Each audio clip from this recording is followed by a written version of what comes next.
ready to show you my new video. I am concentrating this week on my dollhouse conservatory or my green room edition. This is a modification that I am making. This kit does not come with it, so I hope that you like it.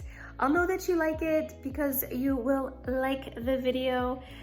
Please comment and don't forget to subscribe.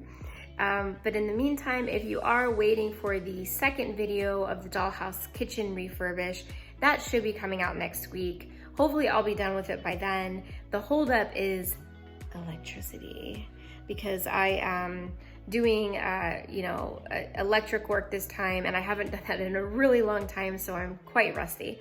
But in the meantime, enjoy this video and I'll see you next week. So here are several photos that I'm using as kind of my inspiration for this greenhouse. And you can see that these are mostly Gothic or Victorian. And the reason I'm going with that style is because the dollhouse I'm building, the Garfield, is more of a Victorian house. And you can see this video or other videos that I'm doing for the same dollhouse, the Garfield. So I looked for actual green rooms and that are actually made like kits, dollhouse kits and conservatories online. And you can buy one really for about $80 to $200. But I'm like, absolutely not. I do not spend that kind of money. I want it as inexpensive as possible. So they do make nice ones though. I have to admit, Houseworks makes a really pretty one for about $125. But I'm way too thrifty for that. So one of my BFFs, Stephanie, right here, she knows one of my favorite phrases, which is, I'm not spending money on these crazy prices. So what I did was I just went down to the good old Hobby Lobby and I bought this glass terrarium for about 40% off, which equaled to about $20. And then I bought these little 2x2 wood blocks with the coupon. So we're looking at about $23 for both pieces. And then what I did was I removed one of the glass walls so that I could have it attached to the dollhouse.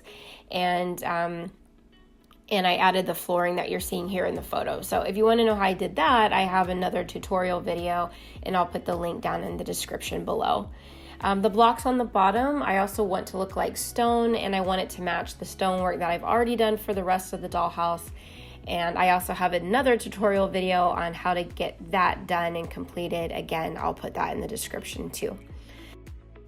Now for the look of the wrought iron, I really like that look, that feel, and I really struggled because I was thinking maybe I'd find some stickers that have it. And then a long time ago, I did a fake stained glass window project at my house, and they had like this material that you put in between the colors that looked like it was a sticker, but it actually looked like iron or metal. And I would look for that, but I really couldn't find that anywhere. And so at the end of the day, I just said, you know what, forget it. I'm just going to freehand this in. I'm just going to draw it in. So I started researching different pens to use. A lot of websites said use the oil-based Sharpies, but I just used the regular permanent Sharpie that you see here. And I bought them in like a thicker felt pen tip and then a thinner one also, so I could use both. I took a chance. Now you can find templates online if you want to trace a template. You can do that. I just free-handed it here that you're seeing in the video. And I'm not that particular. I sometimes like imperfections in things, especially something like this, because it kind of gives it a more realistic look or gives it a look that it's been around for a really long time. But if that is not something that you like, then I would definitely suggest getting a template. It's super easy because you can really just trace it, put it under the glass and trace it, and you're good to go. So I took the glass pieces out. There are a few of the pieces that I was using, I couldn't get them out, so I just reached my hand inside and drew it from there, which worked just fine. But a couple things to know about making a mistake. So of course you may make a mistake. If you wipe it away as soon as the mistake is done, you can easily wipe away that permanent marker super fast and easy. But if it's dry, then what you'll need to do is just rub over it again with your permanent marker, and then you can wipe it off right away, and that will actually remove any mistakes. And then when you put the glass back in, put it to the ink side down, so that if you go to dust this piece later or wipe it down with like glass cleaner or something, you won't wipe away the permanent marker, or rub it away at least over time from continuously cleaning it. So the other thing too is that once I did one side, I wanted the other side to look pretty much the same. So all I did was I laid the other glass piece right on top of it, and I just traced over it, and that gave me, you know, almost the exact same look on both sides, so it would look really cohesive. And that's pretty much it. I mean, this was a pretty easy project. You can see here that, you know, kind of the end result. For me, it's not a completed project yet, because I definitely want to add water features to the outside, plant life, more stuff on the inside. I just added these pieces for now just to give it a completed look for the video.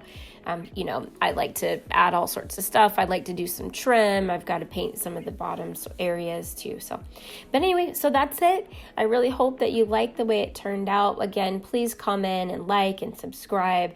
And then I've added my Facebook page to the end of the video and also to the description. It's just Whitney LaBrie Events, and I'd love for you to add your own beautiful projects to my page, or check out some other stuff that I'm doing. I do baking and some other fun projects. So anyway, check that out, and we will see you next week. Bye!